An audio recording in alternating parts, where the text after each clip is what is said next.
We're back on the Ride Non-Fee Lounge, and we have a special guest that's joining us, a young lady who's really in the fight for, and even this world of COVID we're living in, we don't want to forget cancer and that fight and that battle. And she's here with us today. We've had the privilege of having some of her artists from MusicBeatsCancer who have raised money to fight this disease on our show, and we are so privileged and honored to have her on set with us today. Ladies and gentlemen, welcome to the Non-Fee Lounge and her maiden voyage here, founder director of MusicBeatsCancer, Miss Dr. Mona Javeri. Welcome to the show. Thank you very much. This is such an honor to be here with you guys at 950 Lounge. Thank you. It's truly an honor. Again, like I said, we've had the pleasure, I call them pleasure, to do what we continue to love to do, and bringing in some of your artists and some of the stories that we've had from people who are affiliated with that about their own cancer battles with their family and some of the things they've had to overcome. Really is inspirational, not to mention the music part and not to mention what they're doing for your brand. But before we get with the artists, let's talk about the organization. We've had the privilege as a unit to find out about you guys a couple years ago. But talk about how MusicBeatsCancer started and how you founded this organization. Yeah, thank you. So, when I founded MusicBeatsCancer, it wasn't something that I thought about launching. It really happened organically. And it happened because my background is I'm a cancer researcher, and I did a lot of work at the National Cancer Institute. And when I was in the lab, I used to notice how much we invent as scientists and how little actually makes it to people. And I knew that the average person out there, they think we're looking for the cure. We're not looking for the cure. We're discovering, because that's what we do as scientists. But if those discoveries don't advance into a real medical innovation, no one benefits. And yet the public is unaware. And so I set out to launch MusicBeatsCancer to do two things: to support those scientist entrepreneurs who have real solutions in their hands, to help them raise funds, and also to educate the public on what's really going on in the lab. And I myself have discovered, our discovery in the lab was a DNA, very actually similar to this mRNA vaccine, but we had a piece of DNA that was to be a therapy for ovarian cancer. And we filed a patent, and I eventually broke off from the NCI, and I launched my own company, and I became a scientist turned what we call biotech entrepreneur. And then I realized how difficult, if not impossible, it was to raise money, to advance it, to prove its principle, to get it to the clinic. And so my company at the time, eventually we had to fold. We just didn't have the money to keep it going. And I realized if that's what's happening to my company, that's happening to thousands of great ideas. Right. They're falling into what we call this funding gap.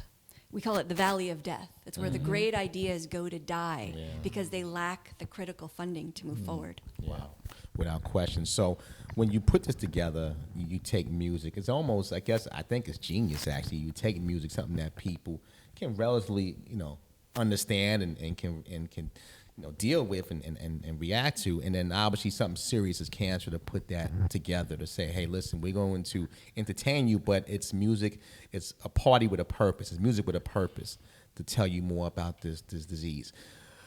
As, again, you mentioned off mic that growing this brand, you had to incorporate people from all over, not necessarily employees, because you was building this from scratch. Talk about that journey, getting people to buy into your concept and idea and getting them to empower it as their own. Yeah, that was hard. I mean, the beginning, it feels impossible, frankly. And I think that's true of anybody who starts anything, whether it be a cause or a business, because ultimately, you're right, people have to buy in, not only to your ideas, but to you. And that means you have to be really great at communicating. You've got to be really great at resonating with just regular people who could benefit. That was tough.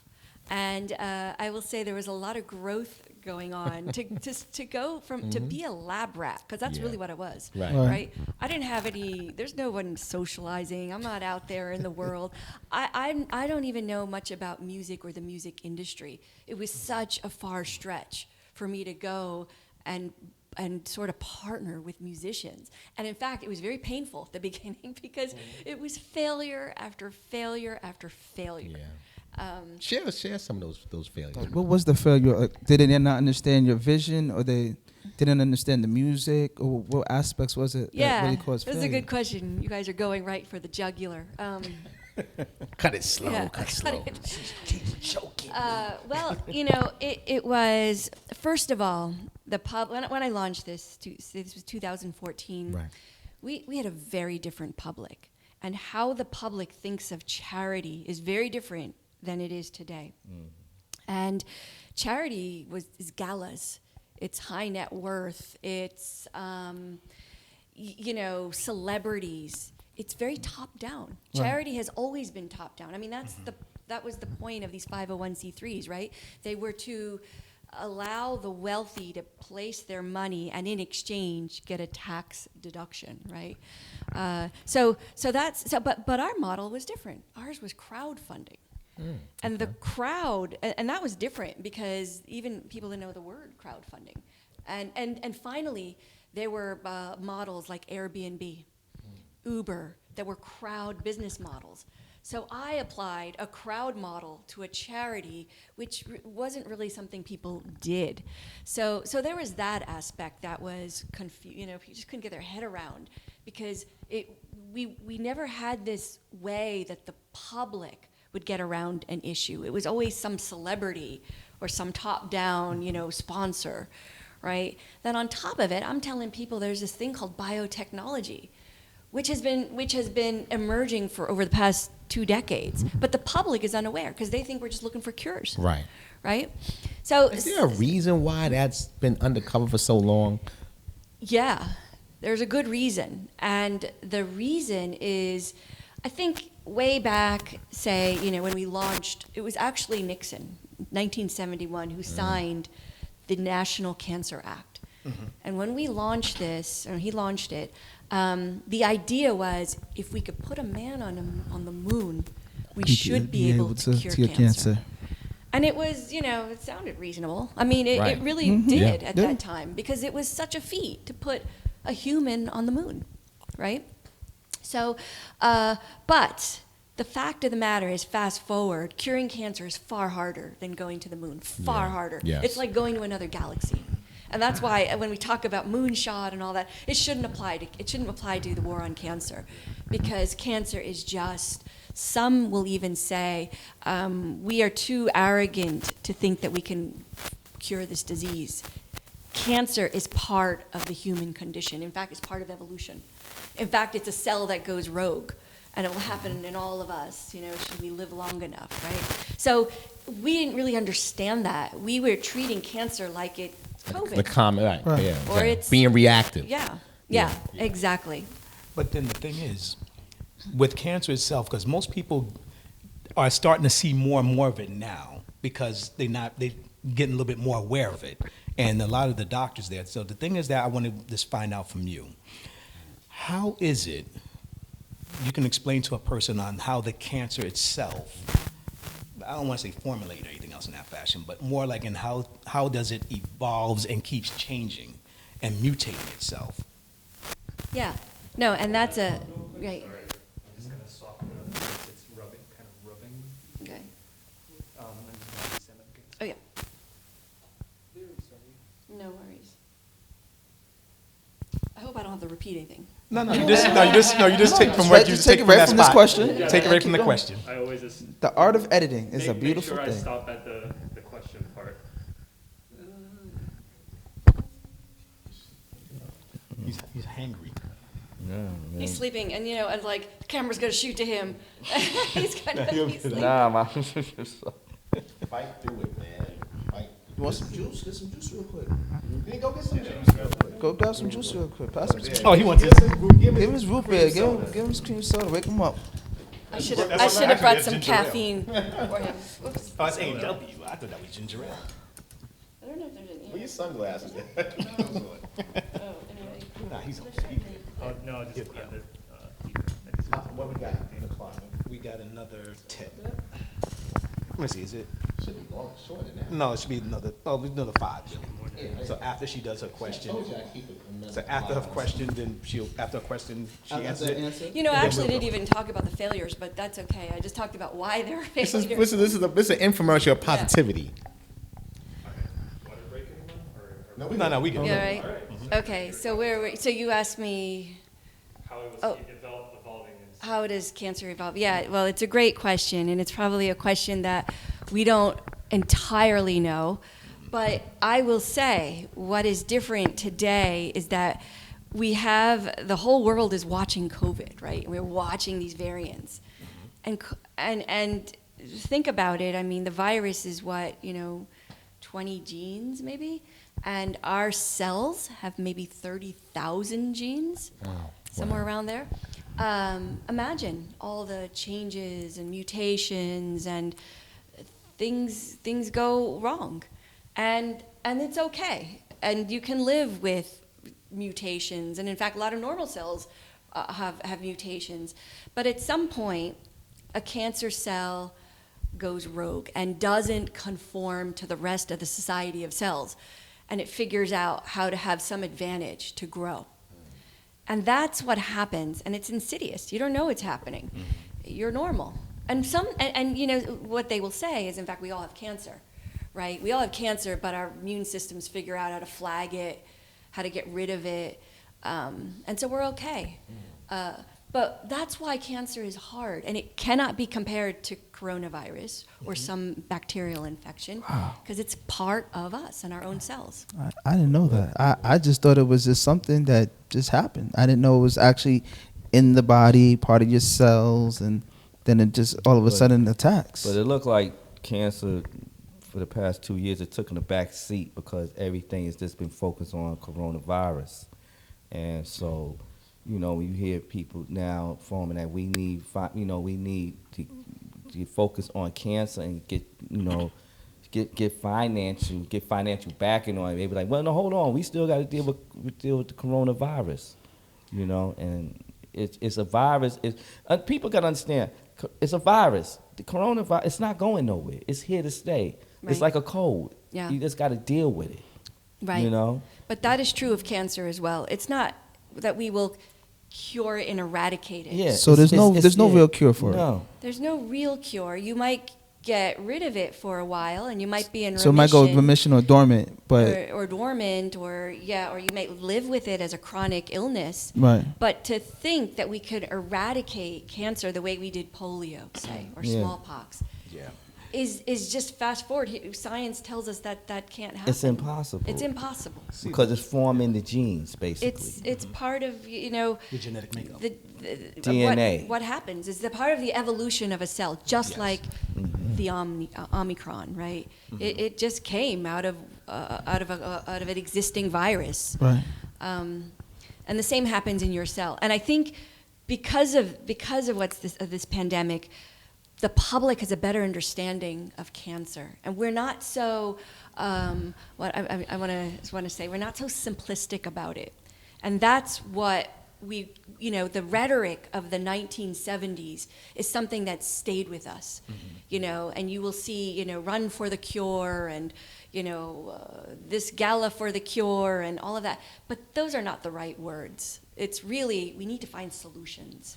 And this is why, again, Music Beats Cancer is so important because Yep. of the work you're doing. We're going to take a quick break and keep this thing going, have more conversation on why you should support Music Beats Cancer.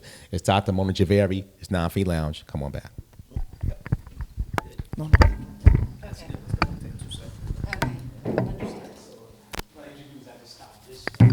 How was that? That was great, yeah. Would you cut this? No, you can keep it going because whoever's going to edit it, just go ahead and put on what they got to put on. You got to go and do something quick? Who, me? Yeah. We got 20, one more segment. No, I was just trying to slow down. I don't have to keep listening like this. Yeah, that makes sense. All right, we ready? Yep. Oh, that was fast. That was great. Yep. Quick, the beauty of recording. Kev, let me know. Okay. We're back on the Rod Non-Fee Lounge here with a special Non-Fee Lounge, talking to Dr., founder and director of Music Beats Cancer, Ms. Dr. Mona Chaveri, and we were talking about just the process of cancer. I think we're all learning something, and I'm really hopeful our viewers and listeners will, because like you mentioned, like people use the wrong keywords. And I think it's very important, especially in this new day and age that we're living in, that you present it the way it needs to be presented. Because we see with COVID, it's so much narrative that's false that is really hurting people getting vaccinated and people having real conscious thought process and scientific process of the actual virus. So let's get back to Music Beats Cancer and why it's so important.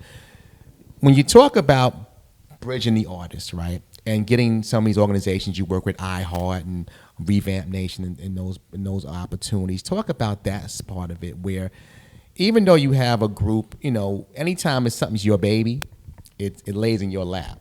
So being that it lays in your lap, how do you reach out to these organizations and get them to get excited or get them to get passionate about cancer in a time where people can easily forget about that with all the other things going on?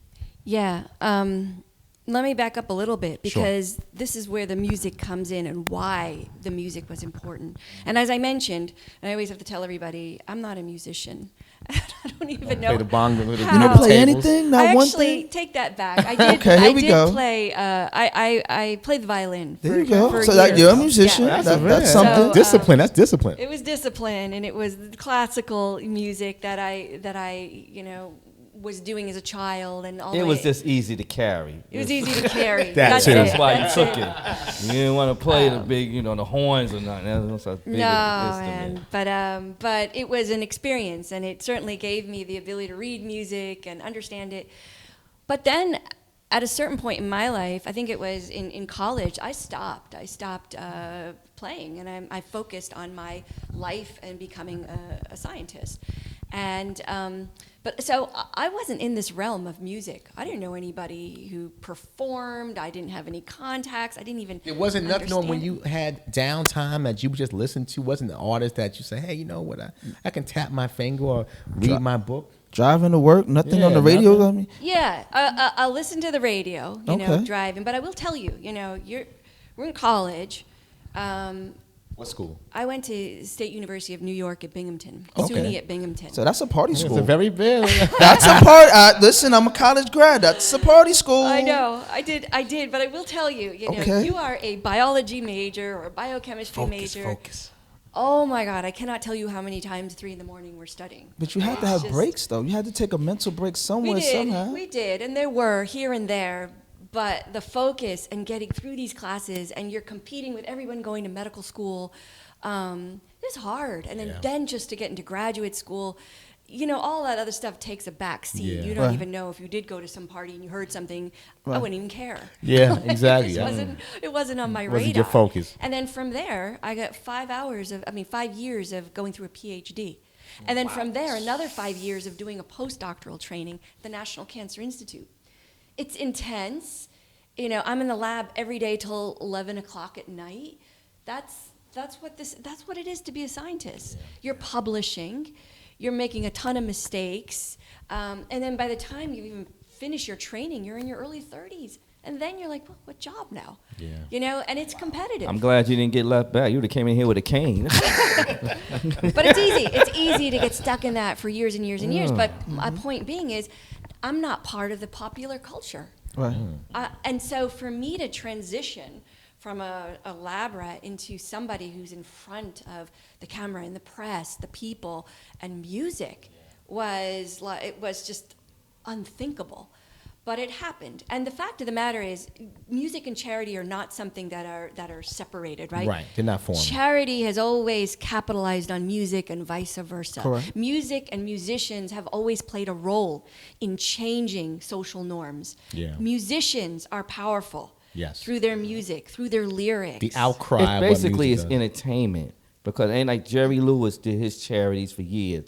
He always got entertainment because Right. people want to see Right. entertainment while they're giving. You got to Right. keep people focused. But they were You know. infused. People are infused with messages that then define the new world, Right. right? And there's no shortage of musicians that have put out music today dealing with what people are going through with Corona. Definitely. And all the toxicities of our times, Right. right? Whether it be financial, health-wise.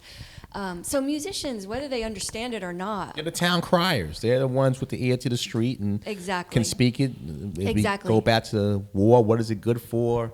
You know, Exactly. James Brown, Say It Loud, I'm Black and I'm Proud. It's always been the town criers of the music. And even to the younger artists, which I don't necessarily get, but they Yeah. are the ear to the street. So it is a genius move to kind of Yeah. combine music with something that's so egregious Right. as cancer. Music speaks to the people, and Right. that's what you want. and that's what we wanted. We The wanted voice. to get to the people. Mm-hmm.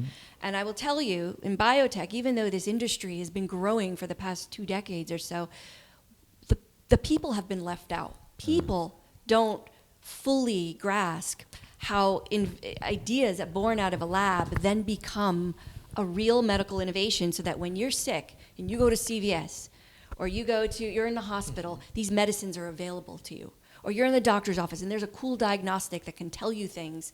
You know, these were born out of research labs Yeah. that then developed and took a lot of time, a lot of money, a lot of dedication, a lot of passion. And I always like to say the journey of the scientist or turned entrepreneur is not much different from the journey of the musician. Totally. You're pushing out of passion. And so that's what it's been. Hold on. Okay. You can let them know, Kevin. We are recording. You can pick it up. We gotta edit this out. Just follow his voice. You find him. No, next one. Next, I think he might be back there. If you keep going straight. Who's that? That guy that was here. guy. Oh, okay. You ever saw a Chappelle episode when the black guy said, "Shut the fuck up"? Yeah, That's what you want to say. Yeah. Hey, shut the fuck up. I know. He in the barbershop. I know. You keep in touch with XL? Have you? Do you keep I in touch haven't with though. him? I mean, I follow him on social media, but I Well, don't know what he's now doing. he's a Christian. He changed. Yeah. Works for the Mets. Oh, he did work for the Mets now. I was actually going to ask you, what's he doing these days? He's not doing the events. Events anymore. no Yeah. Yeah. Family man. Yeah. I always see all these Yeah, big baby he pictures. did a 360. Yeah. Something about the passion of the scientists. You were saying. Yeah, I was saying the scientists and the musicians, but you were Yeah. asking me about music. Yes. And about, in fact, finding ways to the people. And the musicians became that vehicle to reach the people and to share what's really going on behind the scenes. And that was what I was after. So now, how was it when you first came up to the first artist to ask them to be a part of your Music Beats Cancer? How was that for you, the first one? Yeah, it was all just a big nightmare. Ooh, so that's a nice word. Nightmare. Can you please I explain? mean, just imagine, I'm trying to say what I do. I can't even say it very well. And then I'd hired people, right, to help me find musicians. And of course, it was like pulling teeth. Hey, Yeah. join this. And they're like, who are you? Why? You know, and it felt like, you know, it was like fishing in an ocean and nobody's biting. And it did turn a little bit. And one thing I've realized that through some of these failures, they are the best, right? Because it's the failures that you learn, Yeah. right? Yeah. And that's when I met the Reverb Nation folks. And it's one of those things, you know, success is not just a series of failures, but you really do have to learn, and you really have to be a person of I want to say integrity, Yeah. because it buys you so much. Yeah. And you know, the first time I met the founder or co-founder of Reverb Nation, it was whatever. We had a nice conversation, but then I came back, and then we had another conversation, and then it came back, and I'm still standing, and I'm Yeah. still hanging around, and I'm still thinking, and people see that you're still, you know, trying to beat this down, Yeah. and they join. Little by little by little, and they join, and they start joining in bigger ways and in more impactful ways. So there's something to be said about staying in the game and staying true to your passion, but also being a person with integrity. You actually do what you say you're going to do. Not giving up. See, that's the Yeah. thing. See, you didn't give up because Right. they could have been like, "Yeah, you talking? Okay, all right. Close my door when you leave." And you'd been like, "Okay," by you keep coming back, you giving them the mindset that you're really in tune to getting this voice out and the passion of what you present to them. And that's why it's like sometimes people, I give up, I'll do it. Nah, you're not giving up because you want to do it. Yeah. You're giving up because this person going to keep knocking down your door Yeah. until you Perseverance. until Yeah. until you really commit. That's it. But I also learned one other thing is, you also don't want people who don't want to be part of it. Like that was Exactly. another thing I started to realize. If somebody just doesn't see it for themselves, that's okay. Right. You know, the world is a big place, and there will be people to jump on. No doubt. One Again, door closes, another one opens. Yeah. Yeah. Again, we're talking to Dr. Mona Javeri, founder and director of Music Beats Cancer. Go to musicbeatscancer.org if you want to donate. I'm sure any little helps. We fast forward now as we're having this conversation. We're coming to an end of another year, almost 2 years into our current pandemic. What's the next step, the next layer for Music Beats Cancer? I know there's some things that we talked off air about for 2022, even maybe doing some think tank sessions. But when you kind of put this thing together and you talk to your directors, your team, or yourself, what's the next step? Yeah. And also, let me back up about how we in fact work. Sure. So I mentioned Music Beats Cancer. We're a charitable crowdfunding platform for scientist entrepreneurs who have something in hand, but they lack the funding. So we give them an opportunity to create an online campaign and solicit the crowd, right, to get behind them. And this is important because there's so many great ideas that are out there, and normally what happens is they go and they apply for grants. And grants are reviewed by committees, by peers. And if the peers don't like what you're doing, you're not going to get funded. Right. And great ideas then, go untouched Correct. and unused and so forth. So this is a chance for these entrepreneurs to embrace a new model for funding that doesn't currently exist. And on top of it, we're a charity. So the money that they get is received as a grant, and what we call in our field non-dilutive funds.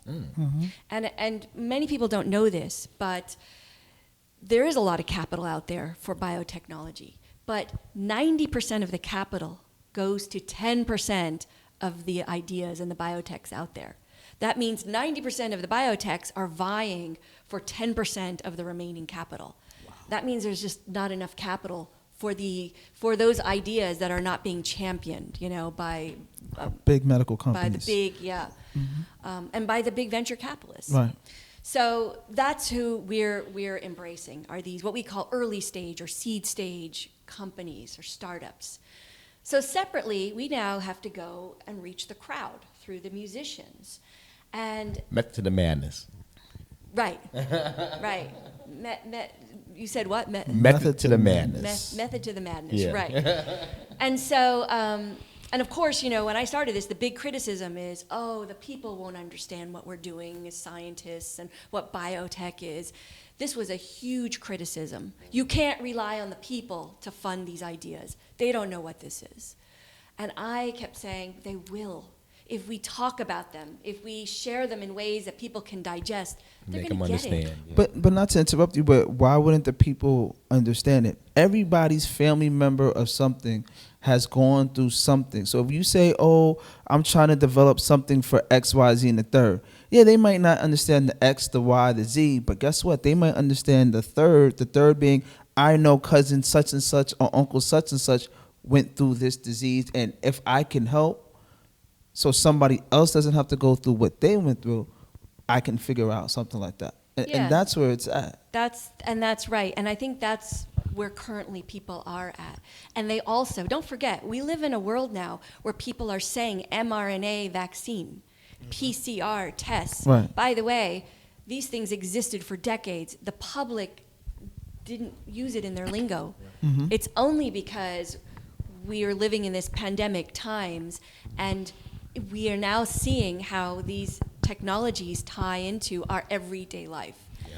And that has changed it for Music Beats Cancer. Right. And so now people never say that to me anymore. People don't say, oh, the public can't understand what a monoclonal antibody is, what an mRNA, vaccine or drug is, Right. Never does that happen anymore.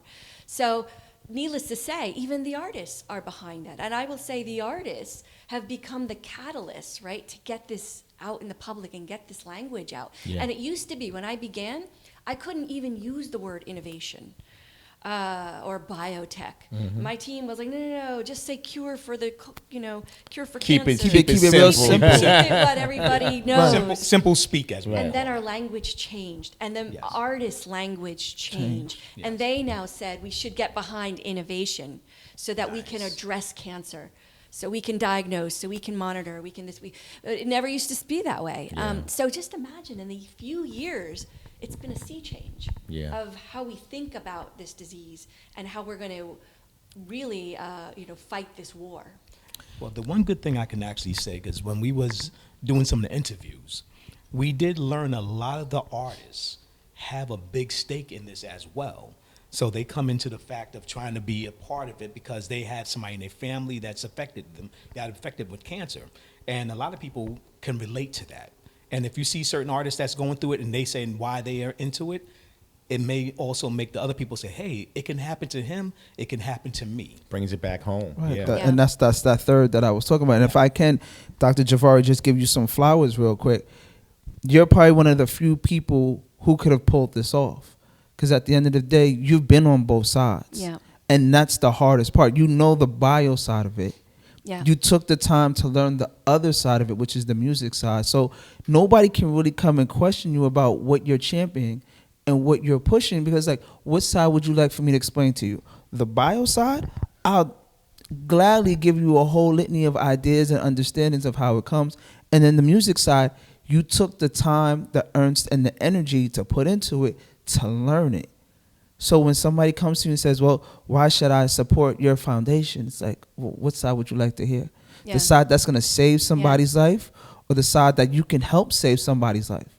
Which one? And I just want to give you those flowers. Thank you. Because Thank you you. might not get it, but it's greatly appreciated that you decided to come to the forefront and do something like this. Thank you. And also you being truthful about cancer, because like you said earlier, that it's really no cure, but with the right medications that we try to bring to the people with the money that we get, we can pause it.